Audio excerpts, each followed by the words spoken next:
When I was starting out on YouTube, Bill and I were kind of at the same point, trying to struggle to figure out how to actually get business from YouTube. And there's a community with Christina Smallhorn and Malcolm on what is it called? YouTube Real Estate The Mastermind. real estate mastermind. Yeah. And so Bill and I would go back and forth on content that was working, content that wasn't working. We'd share in that community. And from there, obviously we both joined Real. But what I really like about what Bill does is Bill's in a completely different market. He's not in one of these big markets like Dallas or Houston.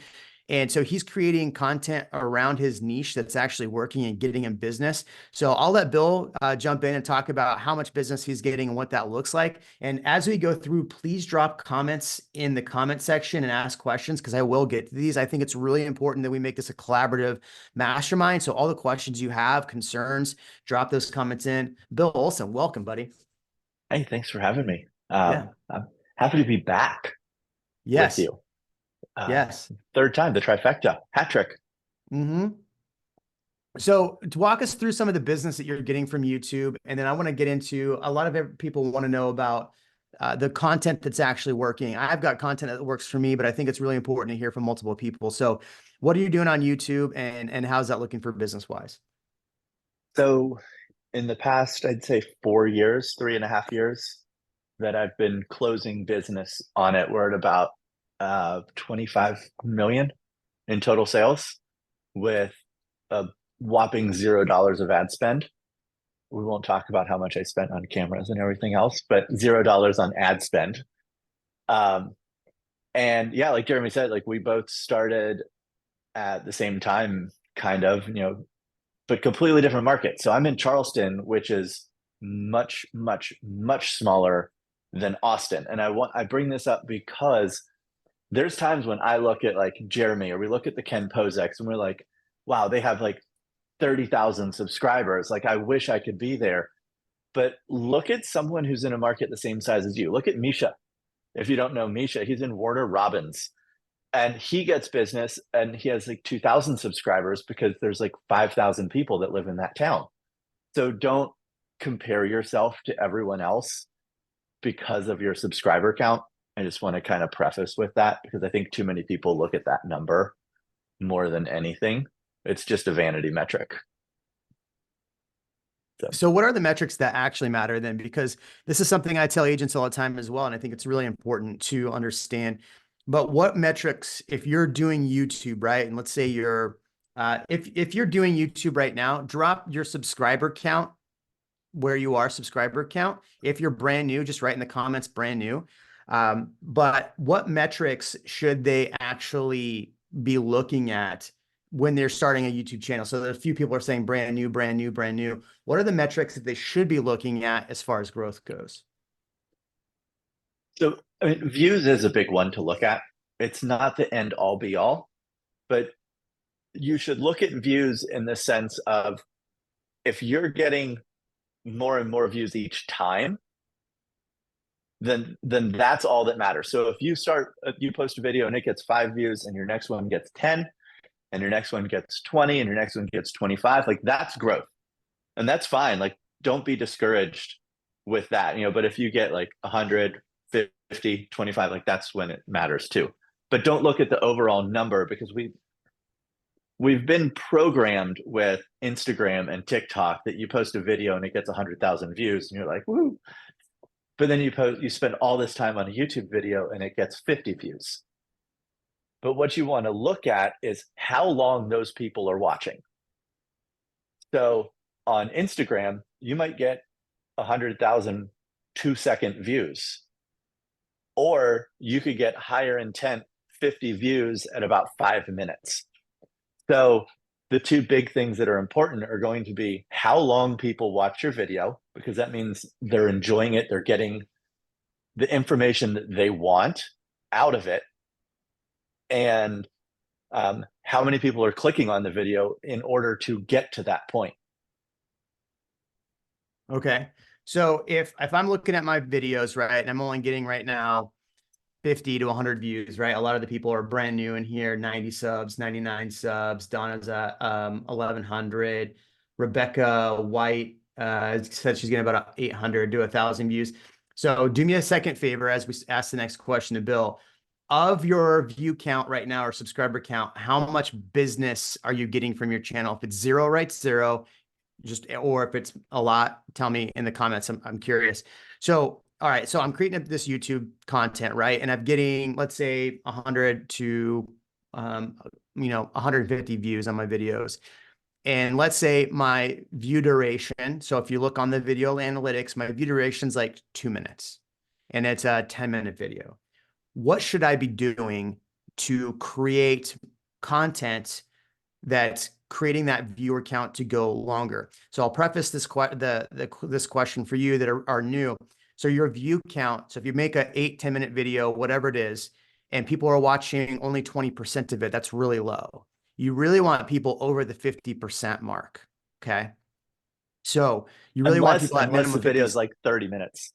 Yeah. And look, if a video is 30 minutes and people are watching 15 minutes of it, like you're crushing it. That's really, really good. So how do people get that view duration up? Because here's the secret. If you're only getting a few views right now, 0, 8, whatever, 200, 20 views, the way to get more views is create content that people are watching longer. So what are some of the tactics that you're using in your content to get people to watch the videos longer?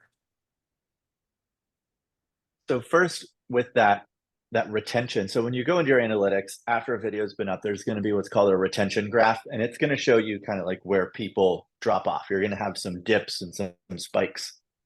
If you're getting videos that are,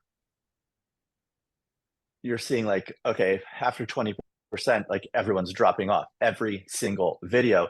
I want you to go in and look at all of those videos where people are dropping off, write down what you did or what you said, put it on the wall of your office and write, "Don't do this" on there, because that's causing people to click off your video. So one of the great things about, you only get a few views on YouTube compared to other platforms, but the intent is there. They saw your thumbnail, they liked what the information was, they went in to get that information. Now you need to keep them there. So if you have like a fancy like intro, take it out. Like no one cares who you are at the end of the day. Like they just want the information. So start right away. Just get a hook and get into the information. I think Jeremy's trying to pull up a retention graph. I'm trying Here, to, but I don't know maybe. how to do it. Okay, go I don't have to look to. at it. See, this is the thing is I never look at my analytics personally because on this channel, on my main channel, I do. All right, scroll down. Yeah. Scroll down. Oh, here we go. That's what we Scroll down. want. There it is. There it is. So you this can is the see this retention is graph. terrible. But so you're Well, always these are going to also have that. hour-long videos. So True. yeah, go ahead. So you're always going to have that dip right at the beginning. That accounts for people who may have accidentally clicked on it, or now you can roll over the video and it starts automatically playing. But as you look through here, like any spike means that something was done or said that people went back to and watched over again. Any dip means they either left the video or they fast forwarded to a different part. So you can really use this to kind of hone in on what your audience really likes, and it's going to be different for everyone. So using this, if you see like, oh, like this video went like 50% of the people were still watching at this point, and then it drops to like 20%. Something happened where everyone said, okay, I'm done. That's what you don't want to do again. And that's how you can keep people engaged longer. So here's a video that I did recently. This is so this video only has about 35% watch rate, right? Which is not good, but it's still about 5 minutes of a 15-minute video. And you can see what he's talking about here. Now, I'd really love to get this video up a little bit more, but unfortunately, I was very careful not to bash the builder on this video. And so I think that turned people off. When you see something like this, you want the bashing, they want the angry, and I was not giving them the angry. So how many views does that have? This is so I put this out this week, 2,500. Okay. But So one thing I again, like this already about got that, me 8 subscribers. Again, people think the revenue part of this is going to be crazy, but the revenue is really low, right? But look at the watch time. I mean, the watch time is really high for compared to a typical video. So that's what we want is high watch time. Go ahead. and also with that retention graph, is the flatter it is, the better, because that means more people, you're going to have people drop off as it goes, but the flatter, the better. Because that just means people are sticking around for longer. Yeah. So it's not a terrible retention graph in terms of that. It just kind of it dropped off pretty quick because I think they probably wanted it to be a lot juicier than it was. Right. They wanted it to be more salacious. Yeah. Yeah. Yeah. And I also want to mention with the retention and everything, because this always brings up the question of how long should my videos be? I mean, you showed an hour long video, 15 minutes. They should be as long as you can be entertaining. Don't don't try and push for a longer video just because you think you need 15-minute videos. If you can only talk about something for 8 minutes, that's an 8-minute video. I would rather see you put out an 8-minute video with 50% retention than a 16-minute video with a 20-minute retention. Right. Right. Okay. So in the videos, what are some things that are going to keep people actually watching the videos longer? Any pattern interrupt is always good. So I talk with my editor about this. If I edit something, I put it in. So we do a lot of talking heads, Jeremy and I do. And just adding in B-roll or a title with like a whoosh or like a ding is a pattern interrupt. And having enough of those in there that the video just doesn't get boring.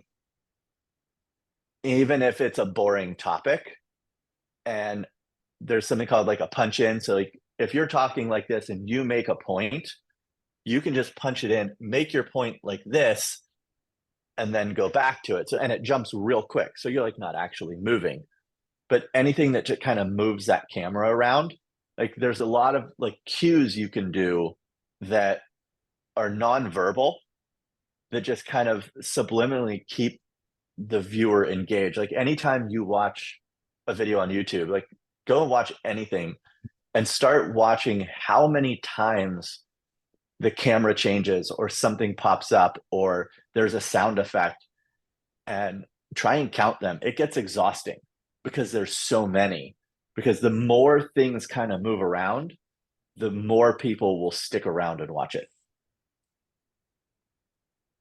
Okay. So a lot of this can be done with really good B-roll too. So if your prime example, videos that work really well, our friend Raj Sehu does just property tour videos. He's not even in the videos themselves. He is completely out. It's just all voiceover. So that's one way to do these videos.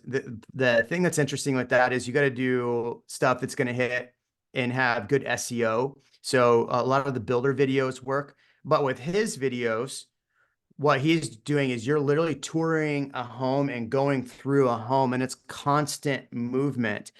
Okay. So if you're at a property and you're sitting there just talking head about the video itself, I would go through and video the house and then take whatever you're talking about and put that over the top. So it seems like a voiceover, but you're just standing there. That's one way to do it. What Bill and I do very well is the talking head, but we use B-roll to punch it up. So he's talking about that punching up. All right. So So let's talk with about. real quick, 'cause I actually just finished editing a property tour for one of my channels, like Raj, and to kind of mesh those together. So with those, you're not going to have that B-roll and that titles. It's just going to be you talking. Switch up what you're talking about. So if you watch Raj, he's not just the whole time, he's not talking about that property. He's not talking about, oh, this is the living room. Look at this design aspect in this. Like he'll say that, and then he'll pull a 180 and just say, you know what my clients loved about this neighborhood, or you know what my clients loved about this area of town. And he'll tell a little story. And then once it's done, we're like, and now we're walking into the kitchen. So that's kind of a almost like audio B-roll, if you think about Yeah. it. Like he's kind of jumping around, and that's kind of what I'm trying to do with it as well. Not just okay, because like his videos are 18 minutes long. To just talk about that house for 18 minutes is exhausting. Like try it. It's very hard. I stopped doing those videos because it was, yeah. What's really interesting about what you just said, I think is really important. And I want to make a good point here. So a lot of people ask me, like, what are your calls to actions? How do you get people to reach out to you?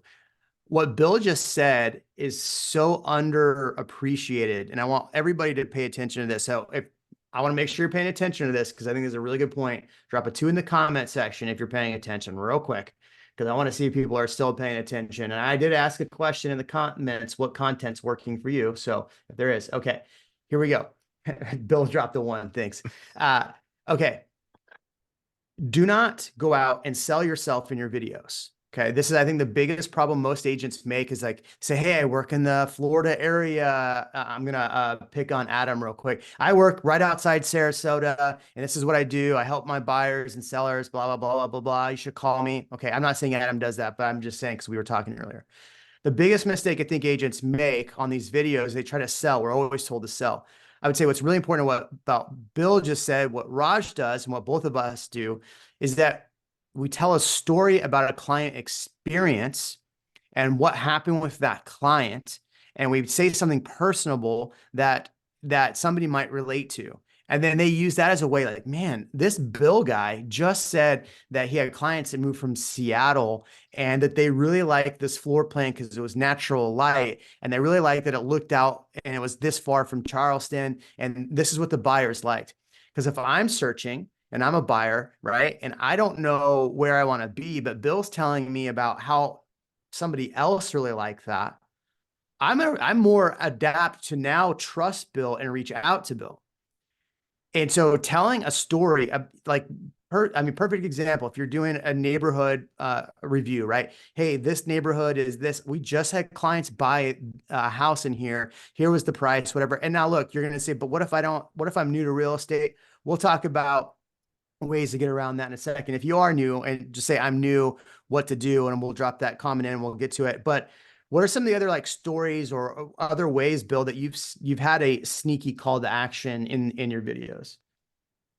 So this actually just happened yesterday. This is kind of crazy. So I did a property tour 2 years ago for vacant land. And I was not in the video. I didn't say a word in the video. I mic'd up the owner and we drove to the property and we walked around it. There was like this fallen down house that he was born in. It's, you know, Devon Iron. It's his Yeah. property. So we did that. And I was like, let's just tell the story. Like, you grew up in this house, it's collapsed in on itself. I'm going to follow you around. We ended up finding like a Christmas ornament out in the woods. Like, it was wild. And it was just this very, like, it was kind of a slow video, but we told the story of the property. I never once said my name. I didn't say a word. I didn't show my face. I got an email yesterday from a lady with 30 acres right near the 40 that we just sold. She saw the video and her family wants to sell it. And she's like, I know you're the guy for it. Here's the thing. After our call, I asked her to text me some information and send it. She goes, oh, can you remind me your name again? She didn't even know my name. And she called me to list 30 acres out there because of the storytelling that I did in that video. It was absolutely crazy. Like, it just kind of blew my mind. Like, I And you had know zero what's calls to action in that. what I love about what you just did is it's proof of concept, right? It was super simple. It was somebody's story, and guess what? Stories, telling a story, just like I was telling a story in that other video about a builder that was having issues. People like the story. I think Heather said she really liked that video, but I was telling a story about what's happening in Austin. I wish in that video I would have told more stories about clients I've had issues with new builds, but that's a really good point, especially when you're talking about new builds. I think it's one of those things because Everybody's afraid if I talk about new construction, somebody's going to just go straight to the builder. Well, they may, right? Everybody has that ability to just take that information. But if you say, hey, you know, we've had really good experiences with this builder. We did have a client that had issues with this, and there were some ways that we got around it, and here's how we fixed it. And telling that story, you're building trust so people actually want to work with you. And in Bill's situation here, you know, here's the other thing. In Bill's situation, that worked really well because somebody felt the story and felt compelled to call Bill without even knowing his name. Secondly, I think it's really important because you're building that trust. Like you're really building trust. And in a time where buyer agents are, you know, people don't really want to, you know, when buyers are figuring out, do they actually want to hire a realtor? If they trust you and like you, that's where this YouTube content works really well. Bill, what else do you think? So don't give too many calls to actions. I try not to give a call to action within the first third to half of the video because you haven't given them anything yet. So don't ask for anything in return. I view it kind of like going to the food court in the mall where they have like the Chinese food samples. Like you're going to eat a bunch of them before you order anything, and just give them the information that they came for, and then simply ask to reach out or remind them that you're a realtor. Because in these videos, you have to remember, like, they're not on YouTube going, I need a realtor in Austin. Oh, there's Jeremy. I'm going to call him. They're looking for information about Austin. And one day they'll go, oh, wait, Jeremy's a realtor. And when they call you, they think it's like the biggest coincidence in the whole world. Like they've been watching you for months. And they're like, and then we remembered you were a realtor, so we called you. Like, you probably get those calls all the time, right, Oh, Jeremy? yeah, all the They're just time. like, because you're, again, it's going into that like not being salesy, but just kind of reminding them what you do, but make it easy for them to get in touch with you. So I use a Calendly link and I put my contact information in the description. And that's all. I'll just say, hey, I've got a link below. You can jump right on my calendar, or all my other contact information is down there. I try not to like say my number, say my email, put it on the screen, because I feel like that's really salesy. If they're watching it to get in touch with you and they want to get in touch with you, they will figure out how to get in touch with you. Yeah, I they'll get find you. calls, emails, texts, Instagram messages, Facebook messages. People jump right on my calendar. Like whatever they're comfortable with is how they're going to reach out. Okay, so we're talking Hey, about trying that's to me. get views on videos. What are some ways on these videos that you're getting people to actually click on the video? Is it the SEO part? Is the thumbnail part? Is it what is it? Because I think in the comment section, if you've been sold an SEO platform that it's going to help your YouTube channel, drop yes, that's me. So I want to hear to get people to click and watch these videos. How are you actually getting the engagement to get them to click and watch these videos? So one thing is your thumbnail is your first line of defense on your video, because the viewer's journey in their eyes is they're going to see your thumbnail. Based on the thumbnail, they're going to decide in a split second if it's worthy of reading your title. And within a split second of reading your title, they're going to decide if now it's still worthy to click on and take up 5 to 15 minutes of their day. So while you could have the best content in the world, but if your thumbnails suck, and your titles suck, no one's ever going to see it. Right. So So how do whatever they you're create a spending good on time on thumbnails, like double it or triple it right now, and like really hone in on that, and don't hire anyone from Fiverr because they're garbage. So a few of these videos look like you're using AI to create your thumbnails. Mhm. This one I hear crashing beach home prices. I'm surprised this didn't get more views. I love this thumbnail. I click on this thing in a heartbeat. I think maybe if you So had, scroll down because that was part of a series. oh, was it? Okay. Yeah. So we had a beach town kind of like they put a cap on um, short-term rentals and kind of like cut the number of permits in half, and it just caused a lot of trouble. It's further down, but I did 2 videos that one of them got picked up on like the town's Facebook group. And so like one day I woke up and there were like a shit ton more views on it. So that was kind of exciting. Um, I don't know where it was. So who are you It was using? like The last questions in the year, but comment section are, who creates your thumbnails then? And how are you creating them? Are you using Canva? Is there another program? What are you using? I am now using a combination of Canva and PicMonkey. Um, PicMonkey 75% of the time. And I use Canva for the things that um, PicMonkey isn't good at anymore, like removing the background on pictures. For some Yeah, I don't reason, know what's up with PicMonkey. it I've just emailed them. it just They're stopped working. Yeah, it was such a good. But Maybe they want I you to like the upgrade. workflow of PicMonkey is so much easier for me to use than Canva, unless I need to remove a background or like the sky and like put like storm clouds in, then I have to do that in Canva and then move it over. So I use both, but I do it all myself. And a thumbnail, if you look at a lot of really good thumbnails, they all have like 3 elements or less. One is your face, you've got the background, and then any words. And words, if you can, should be anywhere from 0 to 4. Don't like write your whole title in there. You don't need your team logo and your brokerage information down the corner because no one can see it. 3 good, bright, easy to read and see elements. So like Jeremy, it had his face and said Austin is full, and then it had a picture of Austin behind it. Like that's it. And what you want is you want someone to be able to look at your thumbnail and without reading your title, pretty much kind of figure out what that video is about. And that's what makes a good thumbnail. Yeah, I see a And it's big really common hard to mistake. do that. I see a common mistake agents make is where they literally write the entire a whole thing on the thumbnail. So it's just a bunch of text, and the text matches the text in the description or the title of the video. And so I'm reading the thumbnail, then having to read that. We were taught that the question was about SEO.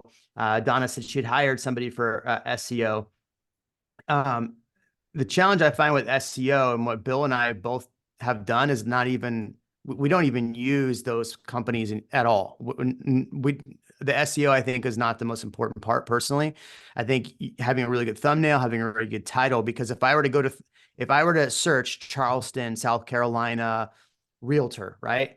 If I did that right now and I went and I saw a bunch of like thumbnails and just a bunch of text, I probably wouldn't click on it. I'd probably click on one of Bill's because I would want to see, like, I can see his face, I can see what he's talking about, and I can read the title. So those are some things that we're doing. Now let's talk about ways to get And more look views. at the camera. Look at the camera when in your thumbnail pictures, because you get that eye contact with the viewer. And Oh yeah, don't that's my. so Yeah, go ahead. let's pretend my screen is a thumbnail. I don't want like this. Oh wait, you made me go away. Oh, sorry, my bad. Yeah, I was done. So like if I don't do like this in the thumbnail because like you can barely see me. I want your face like that. Like the top of your head should be near the top of the screen. Like you need to take up a good amount of that thumbnail so people can recognize you if you put your face on your thumbnails. None of this. I did that for a long time. So that's Uh, my thumbnail stuff. And then I know Jeremy, let's talk about SEO for a quick second because I know we're both in the same camp on this one. Um, as you do that, I'm going to pull up. SEO. I want to show you Graham Stephan's thumbnails. I love Graham Stephan. What you Mhm. just said is exactly what Graham Stephan does. Like his face makes up the biggest portion of the video. Hmm. So something Except to for that think one where about he's when you're sitting. doing it. Yeah. Except for the one where he's sitting, but that's like a whole body Yeah. language type thing. Um, so here's a question for you, Jeremy. SEO, is it important or is it not? Like, I should think you it's spend time on tags and search and figuring all of that out for everything? And like, where do you stand on that? Look, we all have Chat GPT right now. In fact, some of your videos look like they were either Chat GPT made, Chat GPT 4, or one of the others. So I would say go into Chat GPT, just say, hey, write me a really SEO rich description on this and based on these things, and then toss that in there. And then maybe go in the same thing and give me all the tags for this and do that. I don't think it's the most important thing. Honestly, my tags are all the same no matter what. And if I probably spent another 4 or 5 hours doing that for each video, I don't think it would really increase the views. It might. But the reality is when people search Austin, they're the reason why I continue to see subscriber growth and maybe some of these other people in Austin don't is because they're too inconsistent on posting. They're too inconsistent with their thumbnails. And if you've watched one of my videos and then I show up in your feed, you're more likely than not to click on another one. And that's like what what I was showing you in some of the retention is that 80% of my views were recommended. 80% of my views were recommended. Do you know what that means? Bill, tell them what that means when 80% of your views are recommended. They didn't search for shit. Yeah. So And think of that's it the this way. greatest. Here's oh, go on. I was gonna say that's the greatest part about YouTube. YouTube will find your audience and YouTube will put your videos in front of your audience for you. So that's why this is so much more important than trying to do TikTok, Instagram, because they live forever and they can be searched. Go ahead, Bill. So yeah, think of it this way. This is how I like to explain it to people. So if you're like, I'm going to do a channel, it's a search engine. Uh, YouTube is a social media network disguised as a search engine, if you ask me. But let's say you're trying to optimize for search and you get 100 people in a week that search for this topic. So you're trying to optimize to that and you're getting a 5% click-through rate. So 100 people, 5% click-through rate, you're getting 5 views from search. Now, let's say YouTube found your audience and there's people that look like these 100 people over here, but they're not directly searching for it. So they're over here and there's 1,000 of them. And you're just showing up on their screen. They've never searched for Austin. They've never searched for your market, but they have the same habits as the people that are, but there's a lot more of them. Now, 5% of those people clicking your video is a hell of a lot more than the 5% of the 100. And that's how I view search. There's more people not searching for something than there are that are searching for it. So I go after the big group, not the little group. All right. I want to get to what content works for getting listings. I think a lot of people don't think that YouTube gets listings. So I want to get to that question in a second, but I want to answer Heather's question first. How are you connecting people to your YouTube channel organically? Are you making shorts? It's a great question. So I am doing shorts, just kind of doing them because YouTube says to. So I'm just like appeasing the algorithm gods. I'm not, I don't think too many people jump back and forth. You know, you're either a shorts person or you're a long form person. Or I know for like my viewing habits and even my wife's viewing habits are if she goes in and it's she's going into YouTube just to watch shorts, that's all she watches. She doesn't usually click to like, oh, let me see their other content. If she does, she stays on shorts. I don't promote it anywhere else. I kind of just let YouTube do its thing and help find my audience. Like I hope that helps on that. I'm not seeing like a direct correlation to short form to long form yet. Maybe in the future, but So that's where I am. my idea on shorts is a really good question. So how I'm getting people there organically. Number one, I am not putting my YouTube video link on Facebook. I am literally uploading all of those videos organically on Facebook. So literally it's the direct upload because Facebook does not want your YouTube link. In the actual description, when I'm writing, I'll say, hey, if you like more videos like this, see my YouTube channel, and I'll put my channel link. That way, what you don't want to have happen is somebody click on that video, then they go in, watch 10 seconds on YouTube, bounce out, and then YouTube goes, oh, this video sucks. Plus, nobody's watching it. If they go to your YouTube channel, they might find a video they like more. So that's one way. The second way I'm doing it is, and tell me if you're doing this, Bill, on my website, I'm actually creating blogs out of each video. So we use ChatGPT, pull the text, write us a quick description based on the text of this video, create a blog. It's super easy. We are using Lofty as well, Bill. Yes. So I use Lofty. It's a CRM. We got Real. So I take and my assistant puts the video in there. Secondly, we're creating a weekly newsletter. Every Wednesday, I send out my video to my entire database. So my database gets that video. Now, your database is more likely to watch it. It's not really going to hurt the video. The other thing that we do is we take that blog and then put it on Google Business Profiles. So we create the blog on the website, go to Google Business Profiles and create a blog. And then that way people go through and watch the video through there. I'm getting more leads from Google Business Profiles now because people are finding the blogs on Google Business Profiles. Does anybody have questions on that? Go ahead. Yeah, I have a lot of questions on that. We can talk later. So I have just a monthly newsletter right now. I'm scaling it up to more, but I've been putting videos down like in it. I've actually been doing older videos that are like more evergreen. I've been putting those in my newsletter to kind of see if I can juice those back up.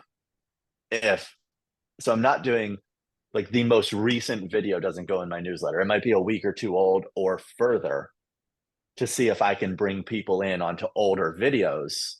And maybe YouTube's like, oh, this video is still chugging along, and they'll push it out to other people. I like that. Going back to the shorts. So I do use shorts, but what I like to do is have anything that's related to a current video, right? So don't make content that's not related to what your channel is about. So all your TikTok, Instagram videos, if they don't match what your YouTube content is, then don't put it out there. So that's one thing I'd say there. I'll show you real quick if I have it pulled up. Here's a What are you using to create your shorts from your videos?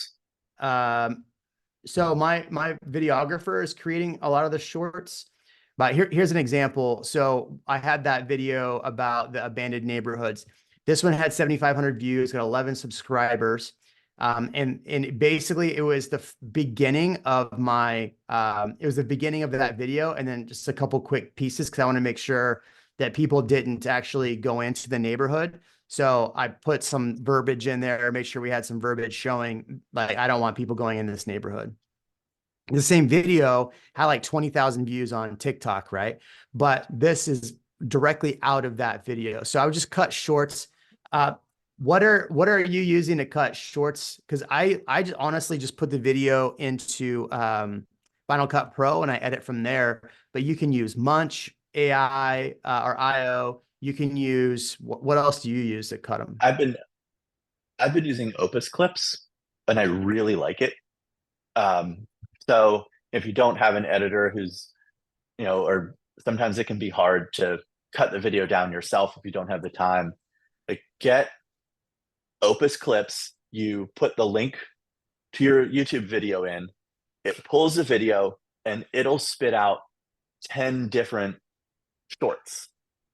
And what I really like about it is then on your screen, on the left side of your screen, it'll have the whole transcript from what's in that video, what's right before it, and what's right after. You can just highlight the text and hit delete, and it'll take that section out of that short. or you can add in a sentence that was cut out and it'll add that clip of the video right in there. And the only thing I've had to do is just add like a little B-roll into that if like the framing's a little off on something. But it saves me so much time because it takes you put the link in and then you walk away and you come back like 20 minutes later and it's like, hey, here's 15 shorts that might work for you. And you can get at least 2 to 3 out of every single video without doing any work. So I'll run this as we're going through, and I'll pull this back. So this is Opus Clips. I I've can pull it used up on mine if you want. what's the other one? I'll just let it run. I want to keep going. I'll let this run and then come back to it. But this is Opus AI. What's the other one? Vidzyo, Vidzyo. Yeah, that's another one. Video with a Y, Get Munch. Yeah. I've tried all 3, and I just like, for some reason, I just liked Opus Clips. They all do the same thing. They're all really good. It just kind of depends on what you like as a workflow better. And it puts the captions on the screen for you. I mean, you literally just download it and then upload it to wherever you need. People are asking me about my blogs. So one thing, Mercedes asked, do you recommend a posting schedule? Trey Serrano would tell you no. I and Bill and everyone else will tell you yes. I prefer every Tuesday. It keeps me consistent every Tuesday at 10. I've noticed Trey's kind of fallen off on some videos and doing more short content. And I think that could be just trying to stay consistent. So do I have a posting schedule? Yes, every Tuesday. We do live stream on Wednesday, and we'll cut some clips that come out later. That's me personally. As far as the Google business, I'll take the link for the blog, create a product or a post in Google business profiles, take the same exact thumbnail I used, put that thumbnail, and then embed the link. And so it'll say, read blog, and you click on it, it takes them right to your website. So that's how we're doing that. If you followed that transition. As far as editors, Bill, the question is, you said no Fiverr. Where do you find reasonable editors? Before you answer, keep asking your questions in the chat here, and we'll keep answering them. Go ahead. So mainly don't use Fiverr or anything for thumbnails because they're just going to use the templates and they're going to look like crap. If you need an editor, so there's a few ways you can go about it. You can use Fiverr, or what's the other one? I forget what it's called now. There's Video Husky. Well, there's those services where you kind of pay monthly and then send them your videos. There's Upwork. Thank you, Cass. Upwork, and then onlinejobs.ph, which is to find a Filipino editor. So they can all be good. Just make sure that you interview a couple of them. So if you're getting an editor from one of those places, I would find like 3 that you like. I would send them all the same video with all the exact same instructions. So the first video that you send, you're going to pay to get edited 3 times. But what it's going to do is it's going to help you figure out, okay, which one of these 3 followed my directions, did what I wanted them to do, understands my vision for this. Maybe they took some liberties in it as well, and you loved it or you hated it. But now that's going to help you narrow it down. It's like, oh, I liked what they did in this one video. Well, you don't know the directions that person gave to them to get that product. So first video is going to cost you a lot more to get edited, but it's in the long run, it's going to help you out. But then you also have the language barrier if you're going for an editor. So I had an editor in the Philippines for a while, and she was good, but if she doesn't understand English as a first language, doesn't understand. So I'm in Charleston, South Carolina. There's Charleston, West Virginia. I had to make sure that she wasn't putting Charleston, West Virginia B-roll into the video.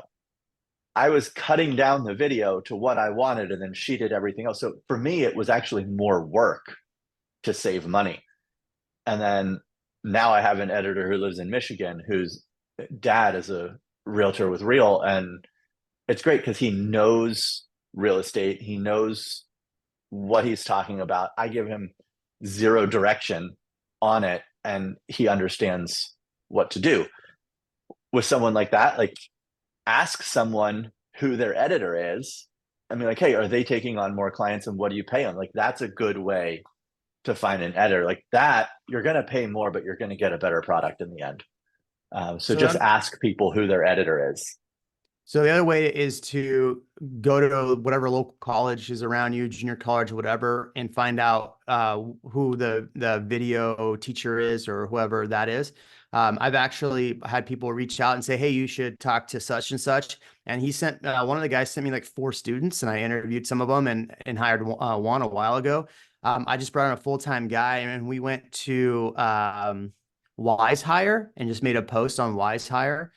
I think what Bill said here is really, really important, though, is especially if you're going to go to Fiverr and you're going to go and find an editor on Fiverr or Filipino or wherever, right? Give the same video to 3 different people. Yeah, it's going to cost you more, but now you've got 3 different versions of it. You can see who is following directions and then, move forward with one. And then think about it. If you're starting to put out more content and you need a second editor, boom, go to the second best person. Say, hey, see how this video came out? I like this video a little bit more. Can you start making me videos more similar to this? And that way, what's her name out of Phoenix? Shannon Gillette. She says she has multiple editors or multiple video people. So that would be some good ways to do it. And then the local college is good to find a videographer. Yeah. If you need more than just an editor. Yeah. Yeah. And I think that's a really, really good way to go. I want to ask you, how much are you allocating monthly? I gotta be careful. I can't tell you because my guy edits this. I would say, find what's good for your budget and what works in your budget, and then find somebody that can fit in that. My guy is not cheap, but he's very good. You're welcome, Bryce. You're very good because he will edit this. So let me ask you a question for getting sellers. I think that's a really, really important question because everybody says, oh, you only get buyers. I've gotten more sellers this year than buyer leads. In fact, we've had more listings this year. And it's because people that have been following us for a long time, maybe didn't buy with us. What is some content you're creating that's driving seller leads? So I've gotten 2 listings now, 3 if you include this land from my channel. One was actually a guy who lived out of town who had the persona of a buyer, just keeping track on Charleston. And then when his father passed away, he was in charge of selling his house. And then another one is a buyer that has a home to sell. And I think a lot of people don't think of that going after local buyers can be the best way to get sellers, because a lot of people have a house to sell. So unless you're targeting first-time home buyers, a lot of people are going to have a house to sell. I haven't really gotten many listings from my channel, so that would be more of a Jeremy question on what you're doing. So the market update videos work really, really well.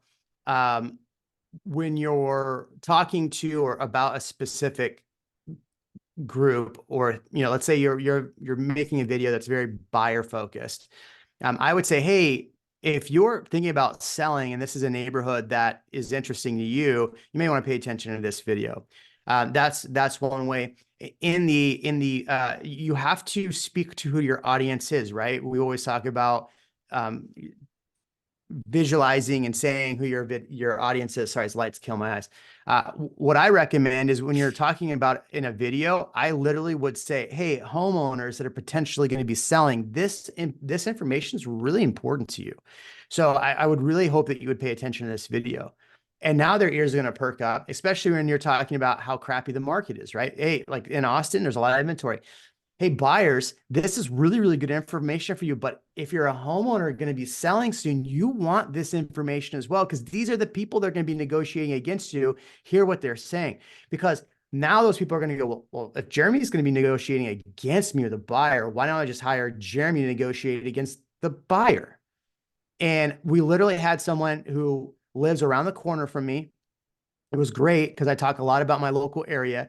We just listed a house, and he's like, Jeremy, just list it for the price you think, do everything. And he was just, when we got the repair amendment, they asked for $5,000. And my seller's like, look, I'll give him the $5,000. I don't care. I just want to get this done. We've already moved from the home. I go back to the agent and I go, hey, look, his best is 1,500. That's it, 1,500.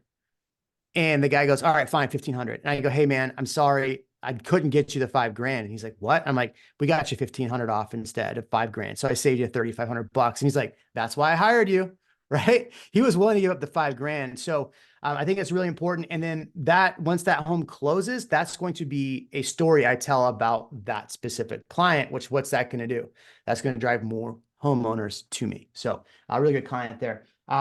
Jeremy, are you putting money behind the market update as an in-stream skippable ad, or creating content over 5 minutes? That's a great question. Are you doing market updates? Not really. I need to get back For into it, but no, not right shame. now. For shame. I got bored with them for a while, so I needed a break. Yeah, no, I don't blame you. It's tough, being creative with that stuff. The short answer is no. I will take and make short content out of those videos and put that out, and then the market updates absolutely go to everybody in my database. So no, I don't. You can do that. It's not a bad idea. I don't think that you should pay for something that's free. So that's why I'm not a fan of paying for it. Now, I know David Caldwell was on here. David is all about paying for those views. Will Draper was creating like 60-second videos that he was running ads on. So I would try it and see how it works for you. If it works, do it, right? Don't listen to me all the time because I'm not always right. But the market update ones actually have some of the higher watch times, even though they are horribly boring to make. Well, you can always make them more entertaining by adding commentary, right? I had a client that did this. I had, but yes, I agree. They are boring to make. Make them at a new construction site. Hey, I'm going to tell you about the market, what's happening in the market. By the way, at the end of the video, stay tuned. I'm going to show you this new construction neighborhood that I think is where the market's heading to, right? Add some flair to it. Add some things to it. Bill, what else you got? I don't know. What are the else do you want? questions y'all have in the comment section? Market updates videos. So I've got another question for you, Bill, about the content you're doing. Yep. How long are you trying to make your videos? So even though I said like only make it as long as you can be entertaining or talk about something, if you're close to 8 minutes and you just need like 30 more seconds, like push it over 8 minutes, because once you hit 8 minutes, YouTube can they'll put another ad in the video. And it's not so much to put money in my pocket, but at the end of the day, YouTube is an ad serving company. That's how they make their money. So whether they say it or not, if they can place another ad in the middle of your video, they want to show your video more. So I like that 8 minute mark. Opus is still not done running that video, so sorry I haven't showed you any of the clips that came out of that. All right, I said I was going to give you the Stan Store link. I gave you that. That's in the chat. You can use this same Zoom link in the future. I gave you Sharon's event for Tuesday. What else did I need to give you? I think I gave you everything I have. Most of the stuff I John's give got his out hand up. Well, most of the stuff I give out on here is free. There are some things that I do pay charge for, but other than that, most of the stuff on here is pretty free. That's the cool thing about the Real Broker model, is we definitely want to make sure, we're not charging agents for things that we think they can find value in. What was the hand up? I didn't see it. Yeah, I just John. have a quick. A quick question for you. So Yeah. Jeremy, I was kind of looking over your page here. I'm in the same market with Bill also. I know kind of his content. Um, do you guys find that Yeah. buyers, like if I were a buyer and all of my 28 followers are going after Bill, if I were a buyer, I'd be looking at content for different areas of like where I'm going to be moving to, right? So like Right. I might look at what a subdivision looks like or what the coffee shops look like or what the shopping centers look like. But a lot of the content I see agents doing are like at the desk and they're like, hey, the market, is it going to crash? Is it not? Like, are you guys seeing that those types of videos don't get the buyer attraction as like the other kind of clicky type videos do with you're just hitting them with facts really quickly? I'm gonna let you get that one, Bill. So everyone, all right, that it's gonna depend. So everything that we've told you are like kind of best practices, but everyone's audience is going to be different and is going to react to different types of content. So when you see the people that are always like the doom and gloom channels, their audience reacted to that and they liked it. So they kept doing it. So you kind of need to figure out what your audience is reacting to. And when you start, you kind of feel like you're just like blindfolded throwing darts at a wall to see what sticks. And it'll start to click. But when it comes to like that digital mayor type thing, I'm not a big fan because it's like very niche down to be like, hey, who likes this coffee shop? Like now you're like finding someone who only wants a coffee shop in a certain part of town. Like that's not getting the views as maybe the best neighborhoods where you can walk to a coffee shop. So now you're still doing the same thing, but you're going a little bit, you're casting a little bit wider of a net. Does that Mm. answer, John? Yeah, it does. You I'm just I'm you trying just to, drive 3 miles down the street and ask me some more if you want. yeah, I know. Yeah, I'll let someone else have their hand up. I'll let them do it. John's got the right hat on at least. Yeah. So look, here's the most important thing is that just because people watch my channel in Austin doesn't mean that they're going to end up working with me. So I think that's why it's really, really important to whatever you do in your videos, make sure your personality shines. What is a buyer or seller going to get when they work with you? Are they going to get a fun, energetic person? Are they going to get somebody who's super data analytical? What are they going to get? And so there are agents in my market that do. Raj Sehu, great example. He's in my market. He's at, I think, what, 8,000 subscribers now. He crushes it in my market. I may have more subscribers, but he crushes it. So I think it's really important. Let your personality shine. Don't worry about anything else. Don't worry about even copying same videos. I'm not saying go copy videos, but if you make a video and find out that Bill made the same one, okay, as long as you didn't go copy Bill's video, it's fine. So I think what you really need to focus on is how can you niche to what's best for you. Bill might not even be the same, like want to even say, do the same neighborhoods as you. So focus on the neighborhoods you want to sell in most, focus on the buyer seller profiles you want to work most. I think those are things that are more important than worrying about anything else.